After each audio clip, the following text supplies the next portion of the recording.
আসসালামু আলাইকুম। আশা করি সবাই ভালো আছেন। মাশাআল্লাহ ৬টা কাদাকনাথ মুরগির বাচ্চা এবং একটা কোচিন মুরগির বাচ্চা সহ একটা মুরগিকে বোর্ডিংয়ে দিয়েছি। এই দেখুন কোচিং মুরগির বাচ্চাটা কত সুন্দর আর কাদাকনাথগুলোও কত সুন্দর। আমি মিড শেপের ভিতরে বোর্ডিংয়ের ব্যবস্থা করেছি সার্কিট দিয়ে, যাতে তাপমাত্রা কন্ট্রোল থাকে এবং বাইরে থেকে কোনো অন্য প্রাণী এদের আক্রমণ করতে না পারে। মুরগিসহ বাচ্চা ব্রুডিং করা এমনিতেই অনেক সুন্দর একটি প্রসেস।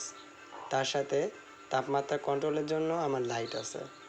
দোয়া করবেন যেন মুরগিসহ বাচ্চাদের সুস্থ রাখতে পারি এবং সুন্দরভাবে ব্রুডিং কার্যক্রম চালাতে পারি এবং আমার মুরগির বাচ্চাগুলো যাতে সুস্থ থাকে। ধন্যবাদ।